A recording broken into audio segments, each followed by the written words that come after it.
তো বন্ধুগণ, আপনাদের কাছে আমি রমজান মাসের একটি গুরুত্বপূর্ণ ভিডিও নিয়ে চলে এসেছি যে যাদের রোজা রেখেও লাভ নাই তারা কি করবে। যাদের রোজা রেখেও লাভ নেই, তাই জন্য মিজানুর রহমান আজহারীর এই ওয়াজটি শুনুন, আপনাদের উপকার দিবেন। চলুন ভিডিওটা শুরু করা যাক। বিলম্বে ইফতার করবেন না কখনো। এক নাম্বার, দেরি করে ইফতার করা নিষিদ্ধ। ইহুদিরা দেরি করে ইফতার করে। লা ইয়াজালুন নাসু আলা খাইরিন মা আজ্জালুল ফিতরা। বিশ্বনবী বলেছেন, এই উম্মত যতদিন আগে আগে ইফতার করবে, এই উম্মতের কপাল থেকে কল্যাণ কেউ ছিনিয়ে নিতে পারবে না। চিল্লায় বলেন ঠিক কি না? আজানের জন্য বসে থাকবেন না, সময় দেখবেন। স্থানীয় সময় যখন সূর্যাস্ত হওয়া মাত্রই বিসমিল্লাহ, খেজুর খেয়ে ফেলবো। পারবেন তো নাকি দেরি করবেন? 2 নাম্বার, রমাদানের পবিত্রতা বজায় রাখবো। কোনো তর্ক বিতর্ক অশ্লীলতায় আমরা জড়াবো না, ঝগড়া করবো না, সরাসরিও না, ফেসবুকেও না। করবেন কেউ গালি দিলে বলবেন ইন্নী ইমরুউন সায়েম, আমি রোজাদার।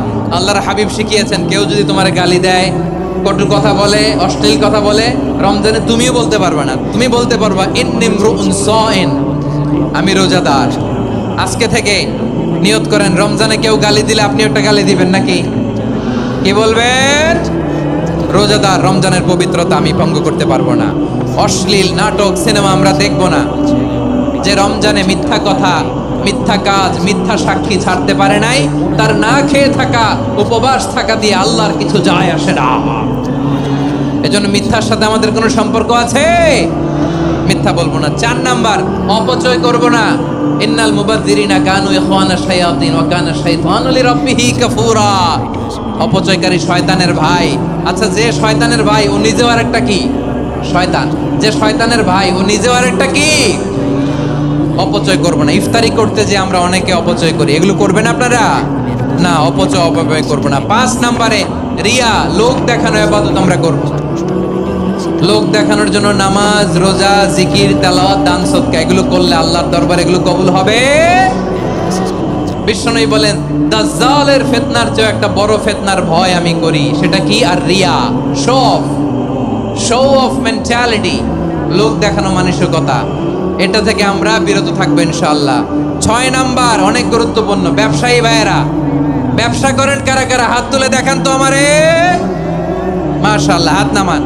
ব্যবসায়ী ভাইয়েরা, অনেক অসাধু ব্যবসায়ী আছে, রমজান আসলে নিত্য প্রয়োজনীয় পণ্যের মূল্য বৃদ্ধি করে দেয়।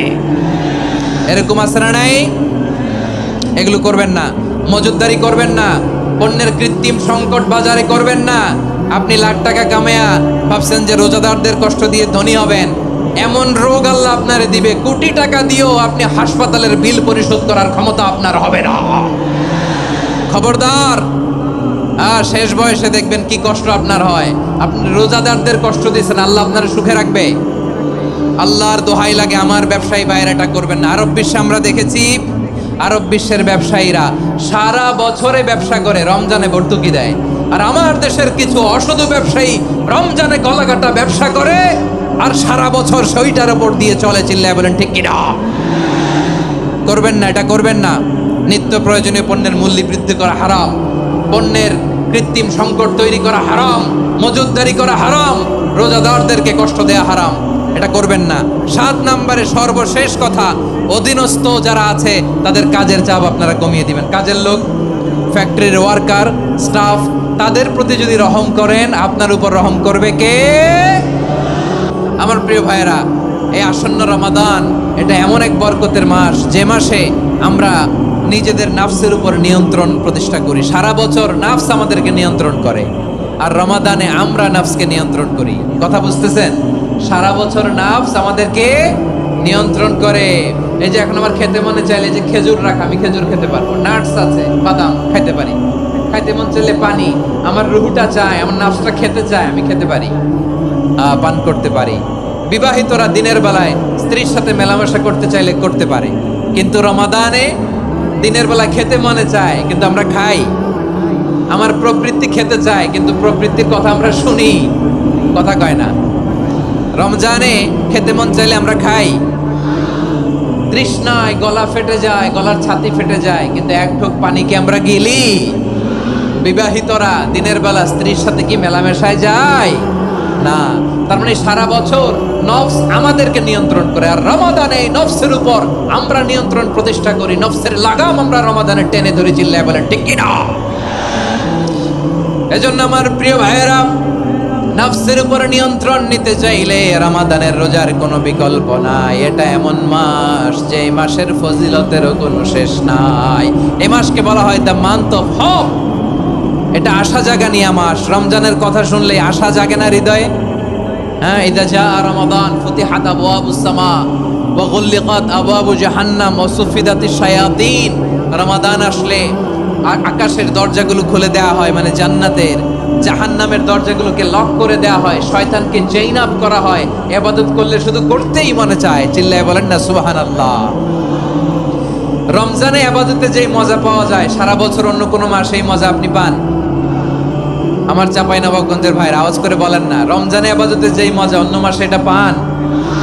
কারণ রমজানে ইবাদত করলে সওয়াবও বেশি, ইবাদতের একটা পরিবেশ থাকে, ঠিক কিনা বলেন?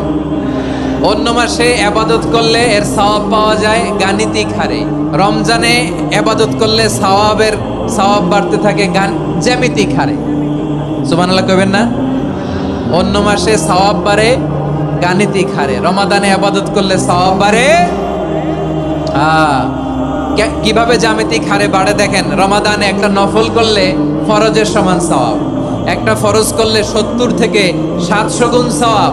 রমজানে উমরা করলে হজের সমান সওয়াব। সুবহানাল্লাহ নাই? দ্য মান্থ অফ হোপ, আশা জাগানিয়া মাস। এই মাস আমাদেরকে হোপফুল করে, আশাবাদী করে।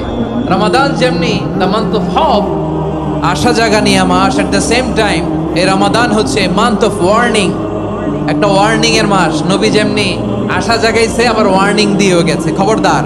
ওয়ার্নিংটা কেমন? আল্লাহর হাবিব সাল্লাল্লাহু আলাইহি ওয়াসাল্লাম মসজিদে নববীর ভেতরে হঠাৎ তিনি মসজিদে নববীর মিম্বারে পা রেখে বললেন আমিন। দ্বিতীয় ধাপে পা রেখে বললেন আমিন, তৃতীয় ধাপে পা রেখে বললেন আমিন। সাহাবারা অবাক হয়ে বললেন, ইয়া রাসূলুল্লাহ, ইয়া হাবিবাল্লাহ, 3 বার শুধু আমিন আমিন পড়লেন, কেন পড়লেন আমরা কিছু জানি না, আমাদেরকে জানিয়ে দেন কেন আপনি 3 বার আমিন বললেন।